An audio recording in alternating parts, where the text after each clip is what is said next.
Hello, welcome to my channel. Today we have Aida Ruth Calfee. Went missing October 2nd, 1981 from Dahlonega, Georgia. She was 25 years old. They said she was 5'7" to 5'9", about 125 pounds. Last seen in the company of her boyfriend. And I'm wondering if he was still her boyfriend or not. She allegedly got out of the car in Dahlonega, Georgia to hitchhike home. She had been seen heading south, maybe by him, I don't know.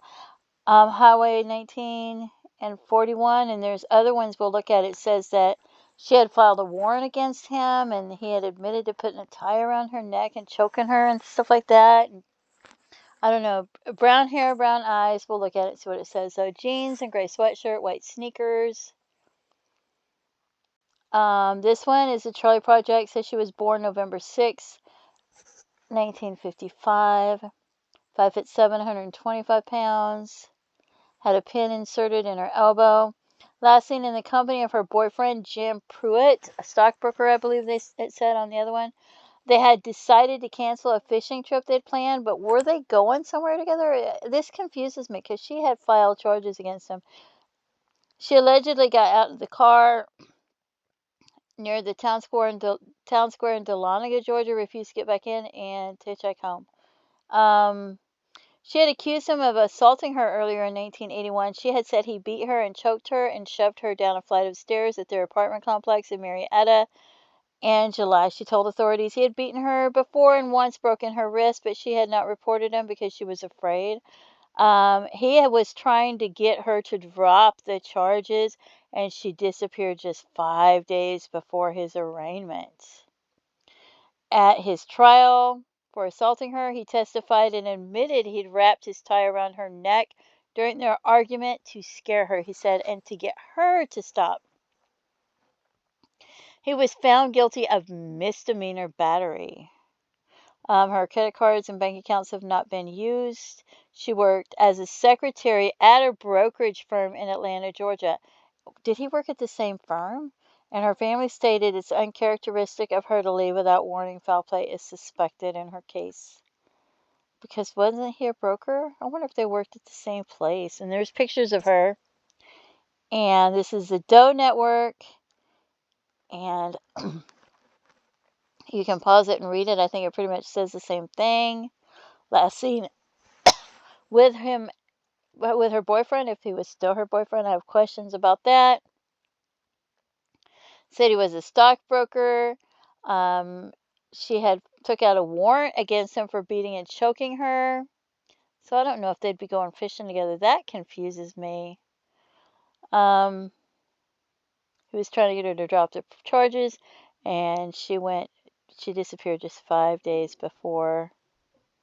So then I have, looking at her pictures and the Jane Does, I thought this one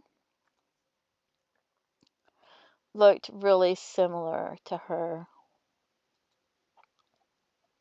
It doesn't mean it's her, it just means that, looking at her face, the shape of her face and her chin and things like that, and the shape of her eyes, I really thought that one looked very similar to her. So, just my thoughts. And this Jane Doe is found in Union City, Georgia, which is Fulton County. Found by a road crew about 15 feet from a graveled road in a wooded area. Age 16 to 30, estimated, and she was 25. 5'8", 140 pounds. That's about her height and weight. So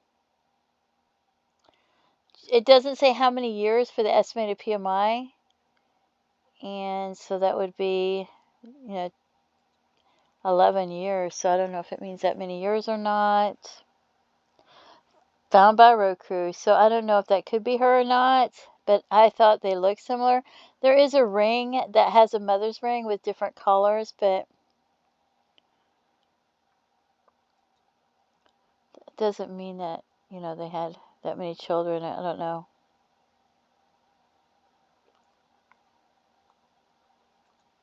But this is the one that I thought looked similar to her. And so then I included other ones as well. But we have this information off of Reddit. And it talks about missing in Georgia series highlighted missing persons. It gives a link if you want to go there. And so there's a lot of information. You could read that if you'd like to. She stated she had not taken legal action prior because of, and I've already read some of that.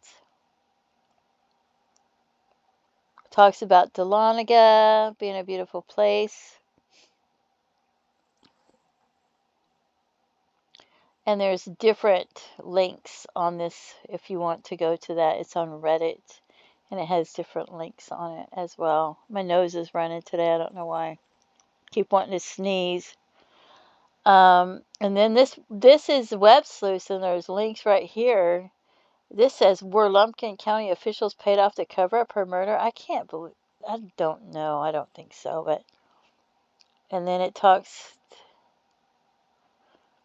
Ada's brother Carl didn't reply to somebody's email. Ada will have a DNA sample shortly. That was in 2014. So there's some information on here as well. And this has Pruitt, and it talks about versus the state and the appeals and the evidence. So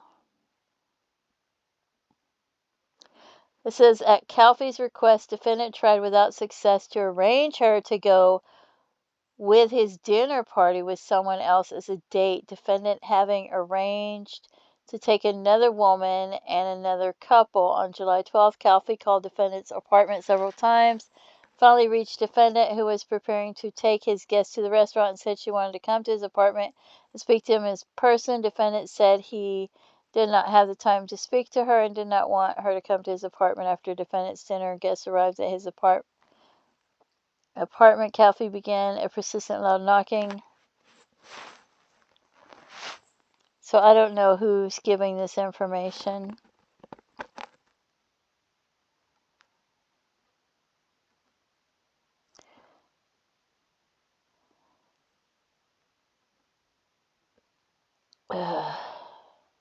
This is one witness looked out the window and saw defendant and Calfee scuffling in front of the apartment, with Calfee striking at defendant, apparently trying to get into the apartment, and defendant trying to keep her back.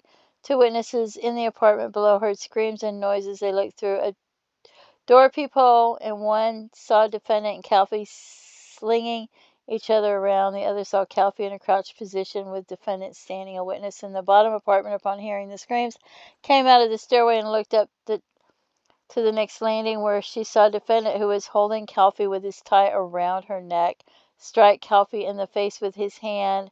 She then called the police. Calfee was not available to testify, having been reported as a missing person in October. Defendant testified that when he went outside of his apartment to talk with Calfee, he tried to keep her from going in, and when he tried twice to go back in, she grabbed his arm each time and restrained him. Calfee was upset and talking loud. Defendant suggested that they go down the parking lot and talk, and they started down the stairs with Calfee leading. Defendant then said he was going back in the apartment, and Calfee grabbed his arm. So I don't know what's true and what's not true because she wasn't there. So, but that's the information. You can pause this and read it if you like.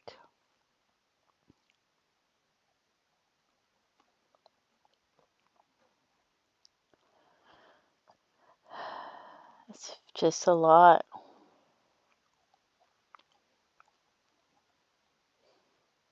They said they'd been going together for about 2.5 years and terminated their relationship. So that's why I have trouble wondering if they were planning a fishing trip, if they had broken up, and if she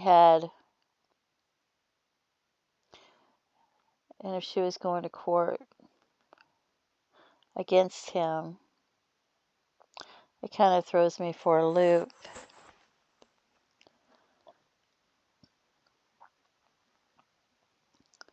So there's a lot of information. Like I said, you can pause it and read it. I don't want to read it all. Got a dog, and I'm allergic to my dog, and it's been cold, so my dog's been in the house a lot lately. So my nose is running more than usual.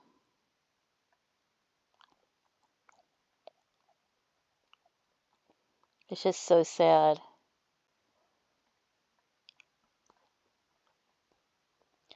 But the one Jane Doe I really think looks very similar to her. And then this one is an unsure doe found in Forsyth County. They're not sure if it's male or female. They're not sure of the race. Found in 1981, age 20 to 90 years old. So I decided to leave this one in as well. And then I've got others that get further and further away. This one was found in Lee County, Alabama, November 5th, 1983. Skeletal remains. Blue-brown plaid shirt. Liberty bib overalls, white socks, blue tennis shoes, tied in double knots, gold round earrings, Marlboro cigarettes found in left front shirt pocket. Let's see. We have this person found in Louisiana in 1982. Estimated date of death 3 months prior to discovery. But this person's about 5'4", it says, which would be a little bit too short. But I decided to go ahead and leave this one in. Located on the Riverside Bell River of the levee in a wooded area.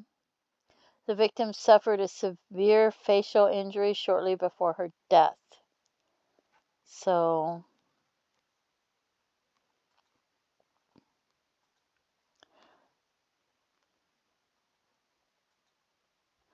I don't know if that looks like her really or not, but I decided to leave her in. And then we have this Jane Doe found in Maryland. That's pretty far away. Homicide, 5'2" to 5'6", which is also seems a little bit short. But I'm leaving it in. Estimated date of death, early spring 1982. She may have died up to 10 years prior. Previous back and feet injuries. She may have been a dancer or a gymnast based on heavy wear on pelvis. Wow. That's pretty horrific. Victim was located by mushroom hunters in a steamer trunk footlocker located off a gravel roadway in a state park in Maryland in 1982. The trunk had leaves and sticks scattered over it, but it was not hidden. She is known as the cheerleader in the trunk or the woman in the trunk. Wow, that's pretty sad. Okay, and then we have this one found in Florida in 1982. 4'9" to 5'4", definitely too short. But I left it in just as well. And this one's in Adel, Georgia, found in 1981. Age 30 to 60, Cook County. I have this one in Atlanta, Georgia. Top of skull found in woods. Might have been a male, they're not sure. This one in East Point, Georgia in 1999. Okay. Cedartown, Georgia, 2003, age 15 to 24, 5'2". That's definitely not going to be her. That's too short. Black hair, yeah, definitely not her. This one is uncertain. They don't know if it's male or female. Estimated year of death anywhere from 1950 to 2005. So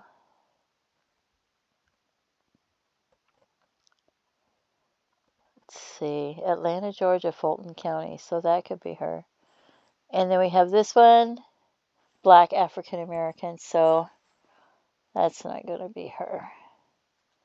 So anyway, if you have any information, even if you feel like it's hearsay, somebody was drinking and talking, you're not going to testify in court. Please provide the information that you have to authorities. And you can email them. You can email them and CC them so that you email a detective, a police department, and sheriff's department, all of them at the same time if you have information, in case their emails don't work or you're concerned about them not taking it down. You can write letters, you can call them, just any information that you have, please contact authorities and let them know. Don't take it to your grave. Um, Feel free to leave comments. Don't forget to pray for her family and her loved ones. Have a blessed day. Bye bye.